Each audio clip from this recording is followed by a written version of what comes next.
Olá, amigos, estamos aqui para mais um episódio do podcast Casos de Júri. Inicialmente eu quero agradecer a todos vocês, amigas e amigos, por essa audiência maravilhosa e por essa resposta que nós estamos tendo aqui com o nosso projeto, que é um projeto muito novo, meu e do meu amigo, colega e dileto amigo, Marcos Hauser. Então, nos sigam nas redes sociais, no Instagram e no YouTube, se inscrevam no nosso canal do YouTube, para acompanhar aqui os nossos casos reais sobre o Tribunal do Júri e também dos nossos amigos e convidados que comparecem aqui conosco. Então, Marcos, hoje nós estamos aqui com mais um episódio do podcast Casos de Júri. E queremos hoje, na verdade, depois de ouvir as reivindicações da multidão que nos acompanha, hoje nós vamos tratar de casos que não nós necessariamente tenhamos trabalhado de forma conjunta na tribuna defensiva, mas de outros julgamentos, porque querendo ou não já temos alguma história nessas tribunas, nessas andanças, vamos dizer assim, dos tribunais afora. E a ideia hoje seria nós trazermos assim alguma sessão do júri, algum caso, algum processo, algum julgamento que tenha efetivamente nos marcado mais no curso da nossa carreira. Porque já que o nosso projeto ele é mais recente, mas a gente já dá uns gritos aí há algum tempo, né? Bastante tempo, né? Há bastante tempo. Há algum tempo aí a gente já vem acumulando, né, essas experiências, então a ideia é realmente, e não só eu quero saber, mas a nossa audiência inteira quer saber, clama para saber de ti, Marcos. Vamos dizer assim, um julgamento especial, que tenha sido especial para ti de alguma forma. Bom, Vinícius. Mas primeiro dá um oi pro pessoal, né? Posso? Pode, óbvio. Bom, eu iria primeiro cumprimentar o doutor Vinícius, né, por mais este episódio, e depois iria saudar o público, né, que nos assiste, mas ante a indelicadeza que é peculiar ao doutor Vinícius, não vou cumprimentá-lo, já que o senhor não me permite, e também não me faz a menor falta não lhe cumprimentar, e não me tome a palavra que estou falando, dá licença, obrigado de nada, né? E quero Só para ficar bem claro, que quem está apresentando o episódio hoje sou eu, então eu tomo a palavra a hora que eu quiser. Vocês veem como é que ele procede, é assim, é todo santo júri, infelizmente, esta conduta lamentável. Inclusive, de antemão, peço desculpas às senhoras e aos senhores que nos assistem pela conduta do meu amigo Dr. Vinícius. Mas, pessoal, brincadeiras à parte, é sempre uma satisfação estar aqui, sempre é muito gratificante, né? E eu acho que o Dr. Vinícius, da mesma forma, poder compartilhar com o nosso público as nossas experiências vividas no Tribunal do Júri, até porque a gente está tendo um feedback muito, muito interessante, o pessoal está gostando bastante dos programas que a gente já gravou, que estão indo ao ar, enfim. Então é muito legal isso, saber que o público está gostando e por isso que a gente continua. Mas, Vinícius, júris que nos marcaram, poderia aqui citar vários, cada um por suas razões. Mas tem um júri em particular que é um caso muito peculiar, eu não sei se algum dia isso voltará a se repetir. Que nem eu brinco, é o júri que terminou antes de começar. Realmente, esse é interessante. Ele terminou antes de começar. Por quê? Vamos começar do começo, então. Na verdade, esse cliente não era meu, era do Dr. Igor, e como vocês já sabem, o Dr. Igor, parceiro nosso aqui, de bancada defensiva, já participou de alguns episódios nossos aqui do podcast, enfim. Ele tinha um caso, era de um homicídio consumado. A princípio, segundo o Ministério Público, seria em razão de seria um narco-homicídio, disputa por tráfico de drogas, enfim. O cliente dele era acusado de ter ido até a casa da vítima, efetuado disparos de arma de fogo na frente de familiares da vítima e fugido. Logo depois ele teria sido perseguido pela brigada. Perseguido não, minto. A brigada militar teria começado a fazer algumas patrulhas na região, teria identificado o veículo e feito a prisão do suposto assassino. Foi preso em flagrante delito. Ele foi preso em flagrante delito, né? Porque os familiares até reconhecem ele, mas é aquele reconhecimento no calor da hora, enfim. E depois isso é interessante porque... É aquele reconhecimento migué, assim. Ou não é? Que pro flagrante até serve, né? E aí o que acontece? O doutor Igor, vamos fazer junto esse júri? Não, bora lá, vamos fazer junto o júri. Mas acontece que eu peguei uma semana muito atípica, com muito trabalho, enfim, muitos prazos, audiências e flagrantes, e eu acabei não conseguindo estudar tão detidamente os autos, né? E aí o que acontece? Chega no dia do júri, o Igor passa lá em casa pra gente ir pro fórum, falei, cara, a gente tem um problema. Ele, o que houve? Eu não consegui estudar o processo, mas vamos lá, tamo junto. Mas me conta o que aconteceu. E ele começou a me relatar o que teria acontecido, fez esse relato, qual era a acusação. A denúncia eu até havia lido, mas os detalhes, enfim.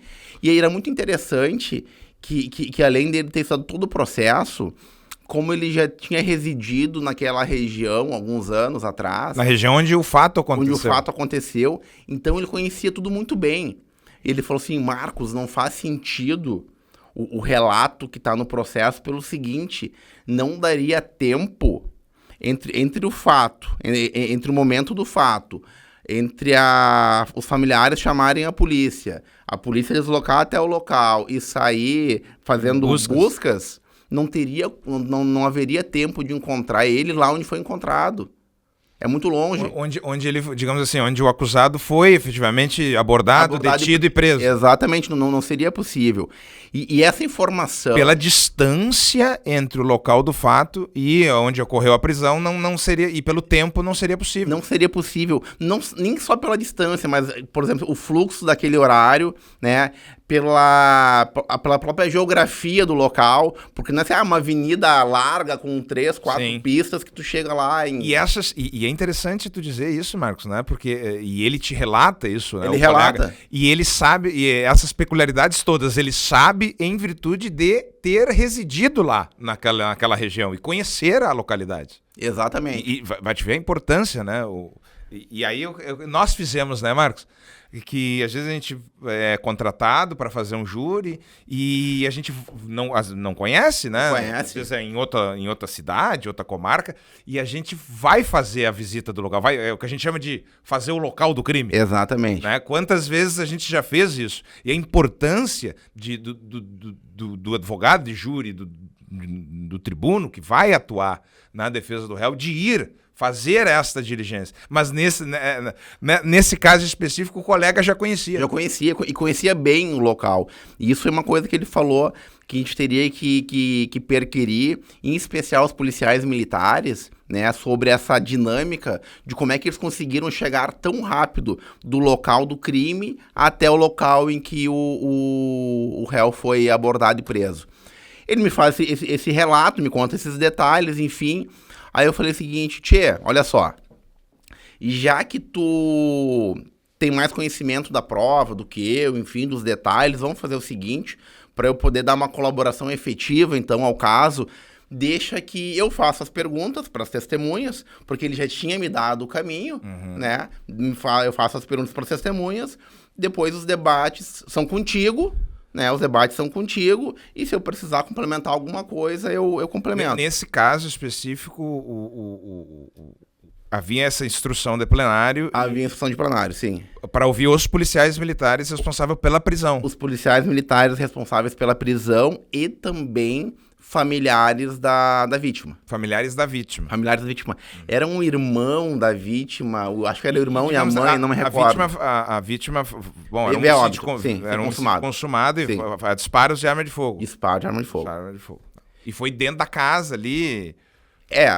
Segundo o relato, o atirador teria invadido a residência, o pátio, porque é comum, né, na região de periferia ter várias residências dentro do mesmo terreno, enfim, teria ido até a casa da vítima, disparado, efetuado os disparos. Na frente das pessoas. Na frente dos familiares, sem máscara, sem nada, de cara limpa. De cara limpa. Como a gente costuma dizer. Aí ele falou, não, tudo bem, tá combinado então, tu faz as perguntas e eu faço os debates. Show de bola. Primeira testemunha, eu acho que era o irmão da vítima, enfim. Ele começa a relatar como é que foi a dinâmica, assim, tal. E aí o primeiro fato interessante no relato dele. A motivação já não era aquela, já não era mais um narco-homicídio. Seria um crime passional, porque um teria mexido com a namorada do outro e tal, enfim, não sei o quê. Então a história já não era mais o que estava na denúncia. Ela já começou a cair a história no primeiro depoimento. Que foi? Do irmão, acho que era irmão o irmão da vítima. E aí eu começo a perguntar pra ele, tá, mas e vem cá, tu viu bem o atirador? Não, vi meio de relance e tal. Tu lembra como é que ele tava vestido? Não. E o carro? Não, era um carro preto. Tá, mas qual era o modelo? Ah, não me lembro, era um carro pequeno. Era um depoimento muito vago. E digo, tá, mas e como é que foi? Tá, a pessoa entrou, atirou, teu irmão foi atingido, o que vocês fizeram? Não, a gente ligou pro 190, acionou a polícia e ligou 192, acionamos a SAMU.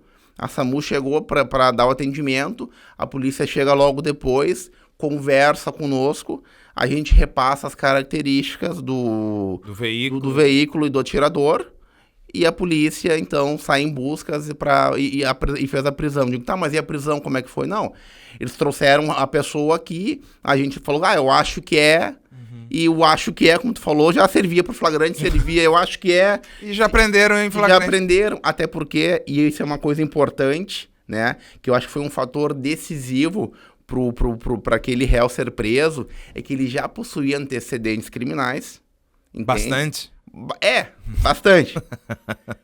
Assim, como é que eu posso te dizer? Menos do que muitos e mais do que a grande maioria. Né?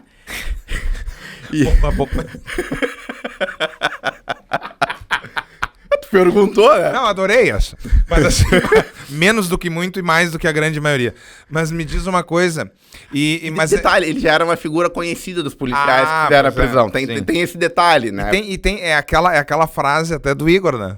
Um sujeito que já tem registros criminais, vamos dizer assim, severos registros criminais, é um indivíduo perfeitamente, vamos dizer assim, condenável. Acusável. Acusado e condenável. Né? E condenável também. Tá? Enfim, aí ele dá esse relato já meio capenga, né?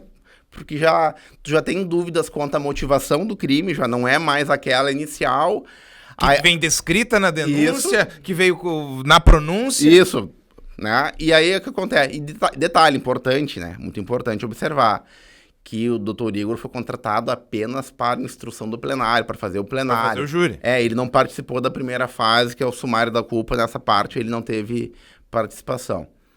E importante salientar isso, que vão dizer, mas ele não se deu conta disso antes? Não foi ele que instruiu, enfim, também nem recordo quem foi, se foi a defensoria, enfim, também não vem ao caso. E aquele depoimento já ficou meio atravessado, mas para a defesa... Servia, porque tu colocava em dúvida até a autoria.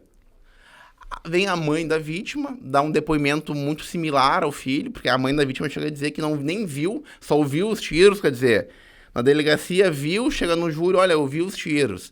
Mas eu entendo, ela é mãe, no calor do momento, ela queria justiça pelo filho morto. Reconhece quem for posto na frente dela. Qualquer um serve. Se aquilo vai trazer conforto para ela pela perda do filho, qualquer um serve. Mas até aí, ok. Né? Tava tudo certo, para a defesa estava bom. Vem o primeiro policial militar. Que participou da prisão em flagrante do acusado. Participou da prisão em flagrante do acusado. Participou das buscas e efetuou a prisão. E ele começa a depor, começa a relatar o que aconteceu. Só que o relato que ele presta em juízo não condizia com o relato dele próprio na fase policial, no dia do flagrante. Na delegacia de polícia. Na delegacia de polícia ele presta um depoimento logo após o fato, né, logo após a prisão. E tem algumas divergências no depoimento que ele presta em juízo. tanto em relação ao depoimento que ele próprio presta na delegacia, quanto ao depoimento que o colega dele presta na delegacia no dia dos fatos. E ele começa a contar aquela história, enfim, e eu começo a fazer algumas anotações, né? E aí o que eu faço quando o juiz passa a palavra para mim? E aí um hábito que eu tenho, já deve ter percebido, né? E para quem nos assiste, entender qual é a disposição, né, do plenário do júri. Do cenário. Do cenário que está ali, né? Do teatro, né? E teatro aqui no bom sentido, né? Tá o magistrado sentado ao centro, logo à sua direita, ao lado, literalmente ao lado, o Ministério Público. Ainda à direita do magistrado, mas em perpendicular ao magistrado, está o Conselho de Sentença, os 7 jurados. E à esquerda, também perpendicular ao magistrado, está a bancada defensiva. E o réu. Mas todo mundo que vai depor, seja a testemunha, seja o interrogatório do réu, enfim, sejam os réus, sentam numa cadeira postada à frente do magistrado. De forma lateral ao Conselho de Sentença e à tribuna defensiva. Exatamente. Então, o Ministério Público pergunta quase de frente, o magistrado pergunta quase de frente, só que a defesa, quando vai perguntar, ela está postada, não raras às vezes, quase que às costas, né, de quem está depondo. Então, eu tenho por hábito, eu levanto e me posto ao lado da bancada dos jurados. Por que isso?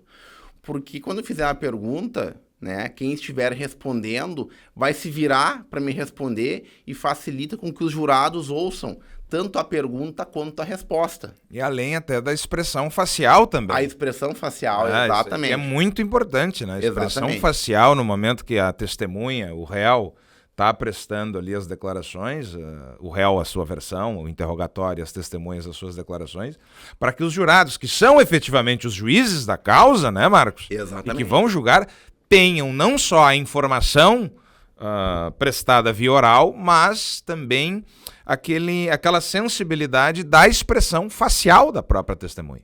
Exatamente. Eu fiz isso, me posto ao lado dos jurados, começo a questionar e começam a aparecer essas inconsistências, vamos assim dizer, né? Para não dizer que ele estava mentindo, o depoimento era inconsistente. Ok. Quando eu encerro minhas perguntas, o juiz iria dizer para a testemunha: o senhor está dispensado.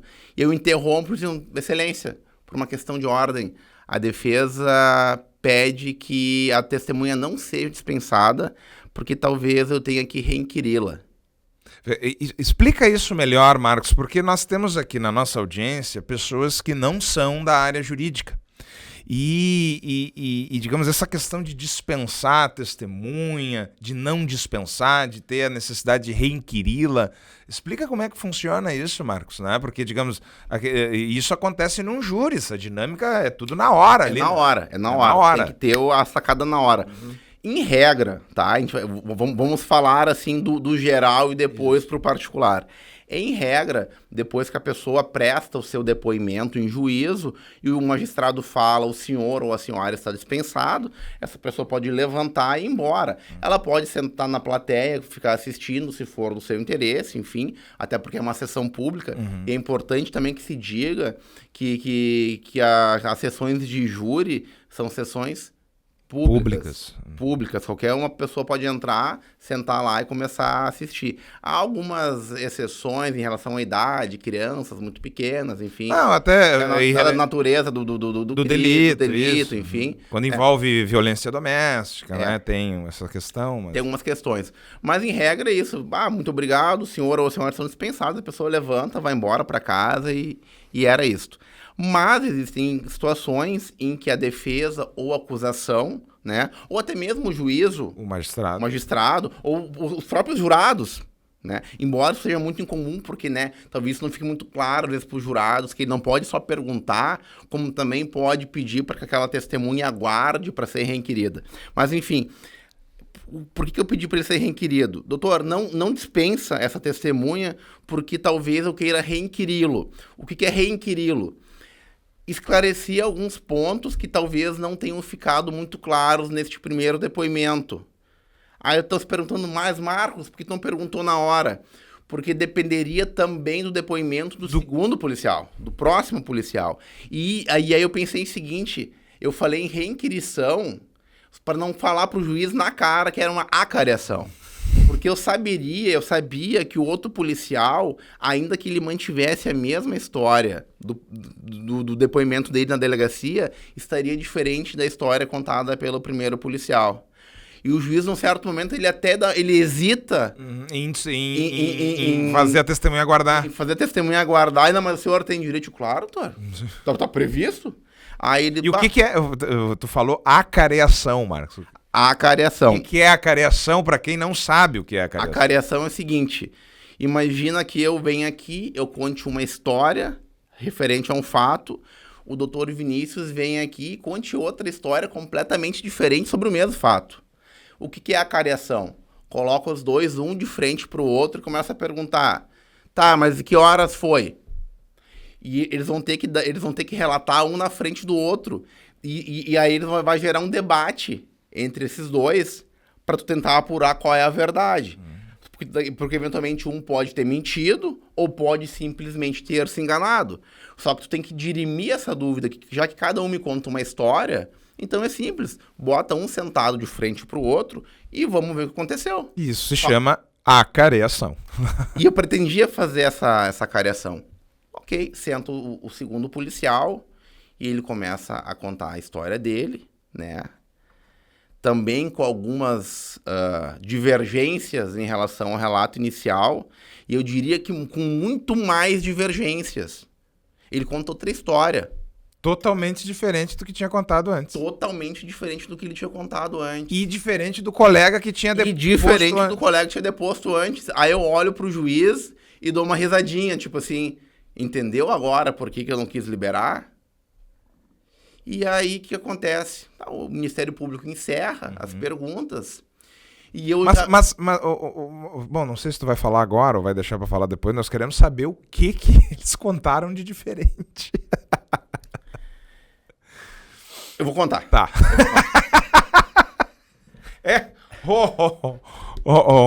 Produção, tem que contar, né? Tem que contar. Tem que contar. Então é o seguinte, quando eu ia me levantar para me postar ao lado da tribuna dos jurados para fazer as perguntas pro policial, o juiz disse, não, doutor, só um minutinho, eu tenho umas perguntas para fazer. E o juiz pode, é direito dele, né, fazer perguntas que ele entende pertinentes. Ah, ele tomou... Ele tomou a iniciativa, porque ele mesmo percebeu onde é que eu queria chegar, ele me antecipou. E, inclusive, isso é interessante, porque conforme ele foi dando o depoimento, eu comecei a tomar nota do que eu queria perguntar. Sim. E o juiz, acho que fez a mesma coisa que eu. Porque conforme o juiz ia perguntando, eu só ia arriscando as minhas perguntas. Claro, porque o juiz já foi fazendo a tua parte. Foi fazendo a minha parte. Porque ele também já estava se convencendo que aquilo não estava... Ele se deu conta. Ele se deu conta. Aí quando ele finalmente me passou a palavra, eu comecei a perguntar pro policial, tá, policial, o senhor tem 100% de certeza do que o senhor está falando? Sim, absoluta certeza. Eu não estou aqui mentindo. Digo, não. Ninguém está lhe acusando. Não estou lhe acusando, só estou lhe perguntando se o senhor tem certeza do que o senhor do que o senhor acabou de narrar para nós aqui. Tenho certeza absoluta. Aí eu estava com o depoimento dele, da delegacia, impresso. Eu digo assim, policial, eu vou ler para o senhor o depoimento da delegacia. E começa a ler. O depoimento. Que é totalmente diferente do que ele que tinha acabado de falar. E quando eu termino de ler, ele muda de cor. Aí eu falei, eu disse, policial, o senhor reconhece a assinatura? Ah, talvez. Digo, não. Policial, a minha pergunta, ela é objetiva. Ela só comporta duas respostas. Sim ou não. Sim, a assinatura é do senhor. Não, a assinatura não é do senhor. E pense bem na sua resposta, porque se o senhor falar que não, que essa assinatura não é do senhor, eu vou ter que pedir para o magistrado dissolver o conselho de sentença. Porque o que acontece? Nós vamos ter que ver o que aconteceu neste processo, porque alguém, dentro de uma delegacia de polícia, no dia do flagrante, falsificou a sua assinatura o que é muito grave. Falsificar a assinatura de qualquer pessoa é algo muito grave. De um policial militar em serviço no registro de uma ocorrência é mais grave ainda. E ainda mais que essa fraude foi cometida dentro de uma delegacia de polícia e chancelada pela autoridade policial, pelo delegado de polícia e pelo escrivão que atendeu a ocorrência. Então eu vou lhe perguntar de novo. Assim? Tu falou assim? Nesses termos, eu vou lhe perguntar de novo. A assinatura é ou não é do senhor? Tá, a assinatura é minha. Eu digo, que bom, podemos continuar então. Bom, já que está estabelecido que a assinatura é do senhor, agora eu lhe pergunto, por que na delegacia o senhor conta uma história e aqui em juízo o senhor conta outra? O senhor mentiu lá ou aqui? Ai. E ele ficou quieto e eu fiquei quieto, olhando na bolita do olho e aguardando. E ele em silêncio. Aquele silêncio sepulcral em plenário. Exatamente. E era muito engraçado a cena, porque eu olho pro lado, tá todo mundo assim, ó, aguardando a resposta dele. O juiz tá aguardando a resposta, o promotor. Os jurados estão assim, tem um jurado tá quase levantando, porque todo mundo queria saber. Sim. E ele nada.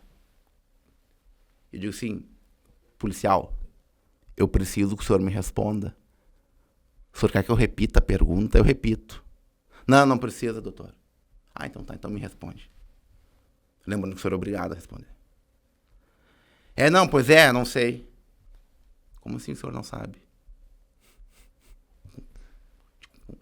O senhor não... policial, eu lhe pergunto, é a primeira pergunta que eu fiz pro senhor, se o senhor tinha certeza do seu relato aqui hoje. E o senhor me disse que sim. Tá, mas Marcos, para chegar nesse ponto, o que foi que ele disse diferente? É isso que nós queremos saber. Eles contam uma dinâmica dos fatos completamente distinta. O local da abordagem não era mais o local que... O local que constava, que a abordagem constava no boletim de ocorrências, já não era mais compatível com o local que ele disse que teria abordado ali, o réu. Ele já mudou o local da abordagem da prisão. Da prisão, ele já começa mudando aí. Ele já começa mudando a motivação do crime. Que aí ele também fala que a família teria dito que era do narcotráfico e ali em plenário... Em plenário ele fala que era briga por de mulher. Uma questão passional. Passional. E aí tu começa a entender o porquê que ele, lá na delegacia eles contam essa outra história, porque como o réu já tinha antecedentes por tráfico, ele inclusive estava em livramento condicional, salvo engano, ou estava no regime aberto, agora não me recordo bem ao certo, mas justamente por ter uma condenação pretérita por tráfico. Então a história tinha que fechar. Então no dia foi um narco-homicídio. Era uma dívida de tráfico que no dia vira passional. No dia do júri. E só para o nosso pessoal ficar sabendo aqui, Marcos, quanto tempo entre o dia do fato e o dia do júri? Eu não me recordo. Tá, mas isso nós estamos falando de no mínimo, 2, 3 anos. Acho que foram 2 anos. Acho que entre 2 e 3. Preso, e ele preso por esse fato durante esse período. Fique bem claro, esse é o sistema de justiça criminal brasileiro. E o que acontece? Os policiais disseram no dia da prisão que encontraram dentro do veículo do réu uma arma. E o réu dizia, essa arma não é minha. E detalhe, não era a arma do crime. Porque o calibre era incompatível. E não me lembro, não, a balística foi lá e apurou que aquela, não sei se era calibre, poderia até ser o mesmo calibre. Foi feito o confronto balístico. Foi, claro. Com os projetis retirados da vítima, foi feito o confronto balístico com a arma, acho que era um revólver, supostamente encontrado no veículo do réu. Mas a história não fazia sentido. Eu digo, policial, então o senhor está me dizendo o seguinte, que ele foi até um local, ele atirou, matou a vítima, aí ele foge... E no meio do caminho ele faz o quê? Ele troca a arma? Ele troca a arma do crime por outra? Não faz sentido. Eu até entenderia, não, ele se desfez da arma durante a perseguição, alguma coisa assim, até seria crível. Mas ele trocar a arma no meio... Sem estar sendo perseguido, porque ele não estava sendo perseguido, porque a polícia não sai no encalço dele. A polícia faz buscas, localiza... e o prende, é isso? Exatamente. E aí a dinâmica, o local já não estava mais certo. Aí a gente pergunta, tá, mas quando vocês saíram daquele local, por onde vocês foram? Ah, a gente foi por tal caminho. Tá, mas esse é o caminho mais longo. Não, é que tinha viatura aproximando pelo outro lado. Tá, mas nesse trajeto que supostamente o réu teria percorrido até ser abordado, quem teria que ter abordado o carro do réu seria outra viatura. Não vocês. Não vocês. Eles estavam na metade do caminho de vocês. E isso entra a peculiaridade do Igor conhecer a região. Conhecer a região e ele já não conseguia mais responder nada. Ficou evidente. E o policial conhece a região também. Conhece. Ele sabe. Ele sabia o que tu estava perguntando. Ele sabia o que eu tava perguntando e se deu conta. Pô, tô pego. Ele se deu conta que tu pegou ele nessa questão geográfica. Hein? Exatamente.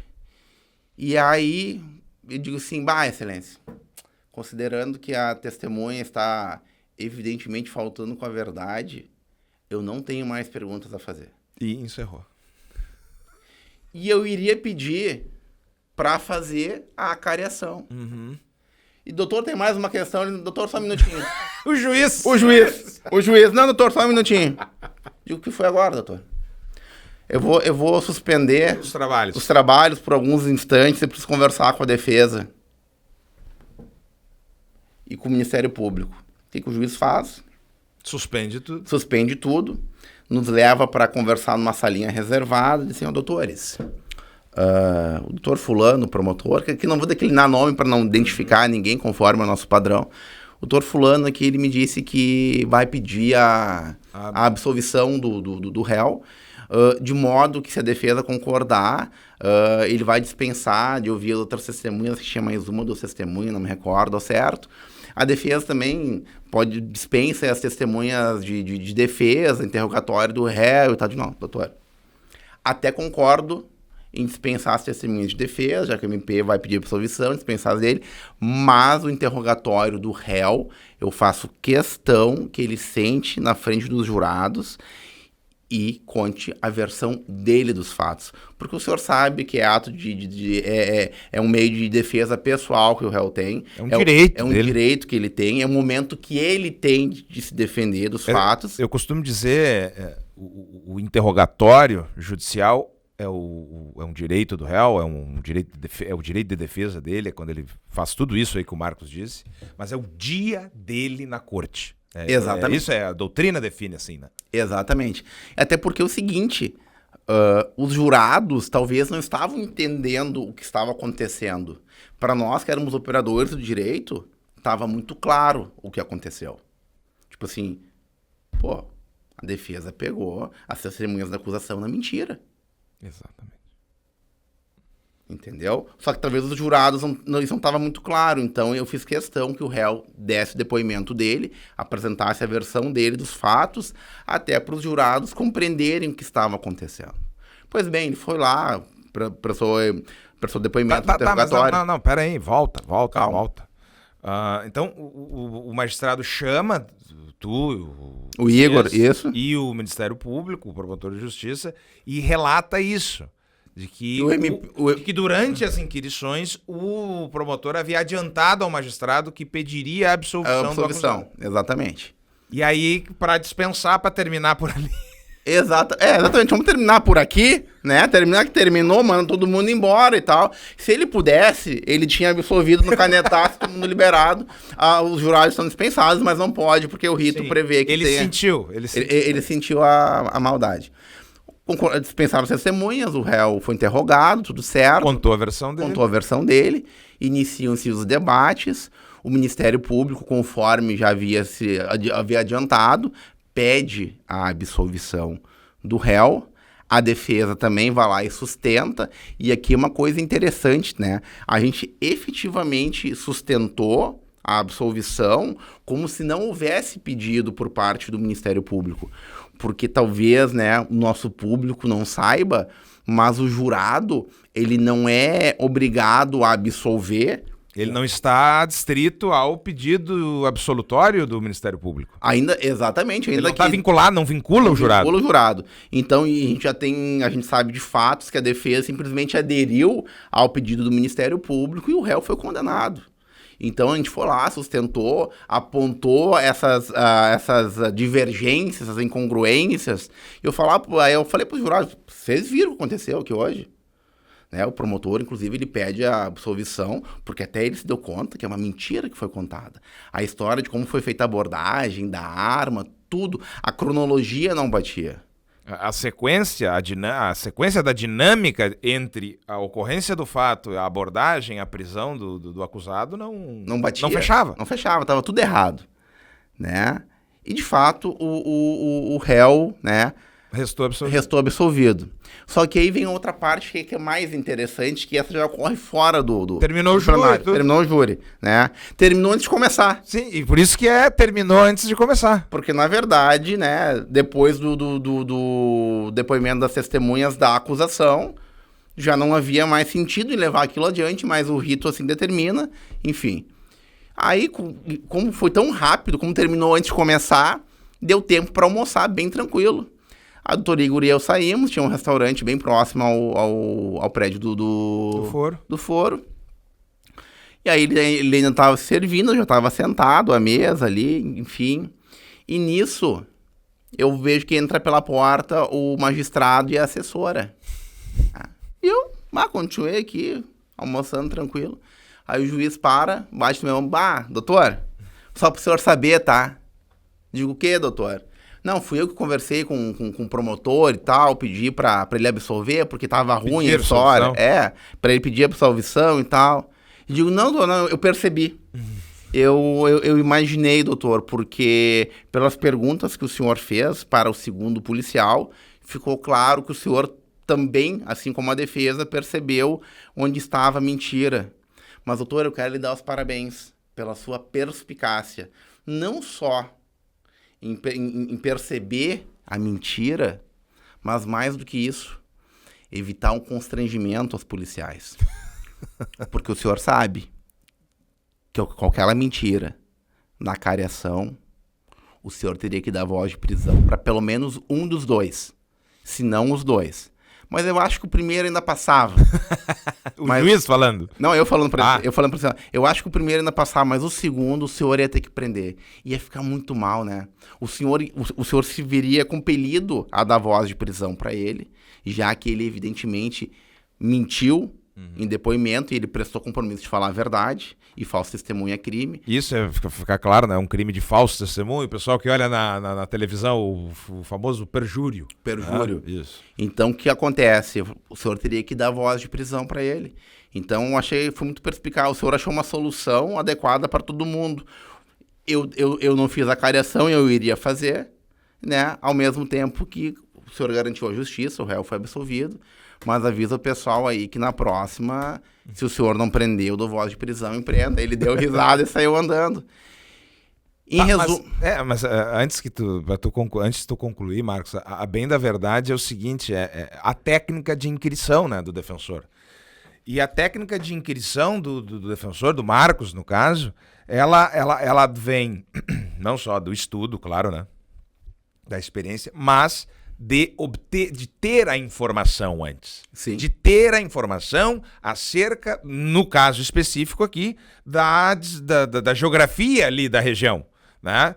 De ele saber de como é que funciona isso. E a partir daí, elencar vamos dizer assim, fazer uma árvore de perguntas ali para pegar o que ele queria pegar. Foi o que aconteceu, né, Marcos? Exatamente. E claro, contar também com alguém que sentou ali para mentir. Porque se ele tivesse ido para falar a verdade, nada disso teria acontecido.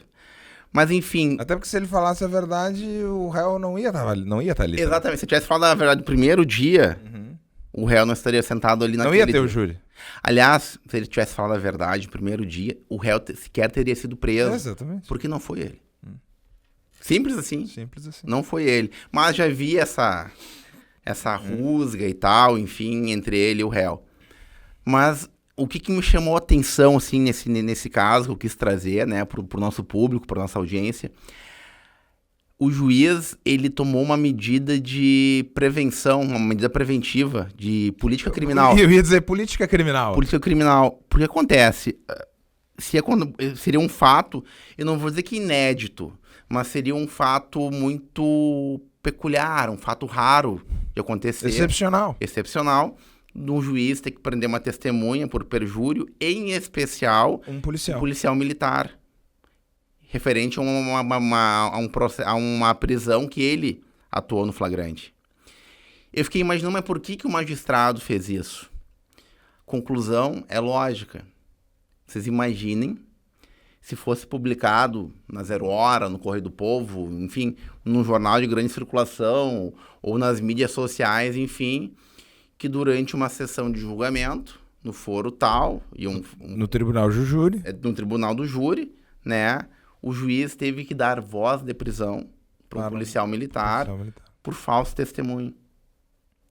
A repercussão disso seria muito negativa. Seria muito negativa para a própria instituição, né? Para a instituição, para a credibilidade dos depoimentos dos outros dos colegas. Uhum. Porque vocês imaginem que em qualquer processo, não só o processo afeta a competência do tribunal do júri, mas a qualquer outro processo, eu imagino que as defesas iam pegar como exemplo assim, vocês acham que eles nunca mentem? Por que o juiz lá teve que prender o policial? Porque ele mentiu. E aí tu coloca em xeque todos os depoimentos dali pra frente. E até pra trás, né? E pra trás, porque eu fico imaginando o seguinte, se eu sou advogado de um outro réu, aquele policial atuou como testemunha no caso do meu réu. Eu fico sabendo que ele foi preso por falso testemunho, eu vou tentar uma revisão criminal, uma anulação da sentença, eu vou tentar alguma coisa. Não, claro, com certeza. Ia chover processo.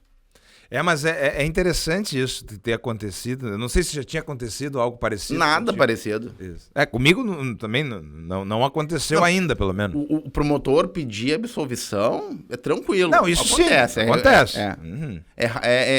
Também não é muito comum, mas acontece com mais frequência.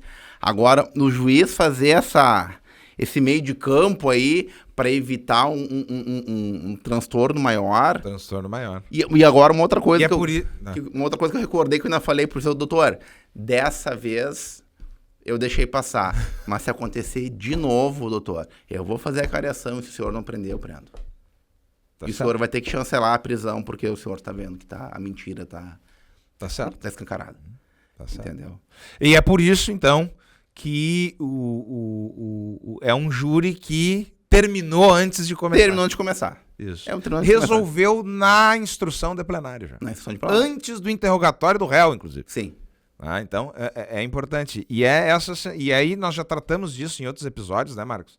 É a sensibilidade do tribuno do júri de conseguir detectar esse tipo de coisa, seja através de deter a informação anteriormente, né, e a técnica de inquirição da testemunha.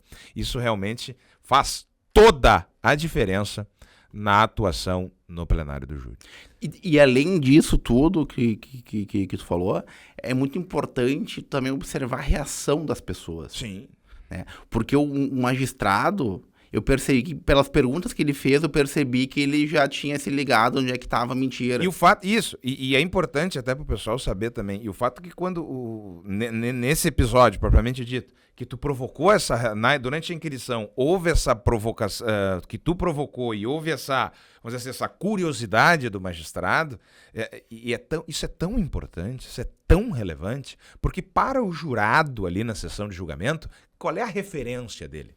A referência do jurado, que é um cidadão do povo, né, que é um leigo, que leigo aqui não é nada pejorativo, a referência dele é o presidente dos trabalhos. Exato. É o juiz-presidente. Para ele, o juiz-presidente é o imparcial e é a autoridade ali. Então, no momento que a autoridade máxima do julgamento começa a inclinar ali, assim, não a inclinar, mas a perquirir, né, uma determinada situação, isso desperta a atenção do jurado e nada mais, nada menos que contribui para o convencimento de uma das teses. E vamos lá, que nem a gente costuma falar, né, com muita frequência, não subestima o jurado. O jurado é inteligente.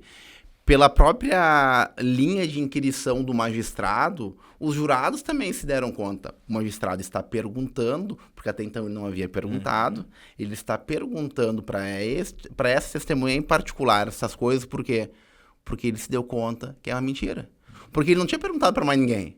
E aí começa a perguntar para ele por quê? Ao natural já perceberia uma mentira, mas o juiz perguntando, até o juiz viu, então eu não tô louco. Exatamente. Eu não tô louco. Mas enfim, essa é a história do júri que terminou antes de começar. Mas nosso tempo está se esgotando, Marcos, né? E é interessante ouvir esses relatos assim. Mas que fique claro também que não é todo júri que ocorre, né, esse tipo de coisa. A testemunha está mentindo, o policial está mentindo. São situações realmente sui generis e peculiares.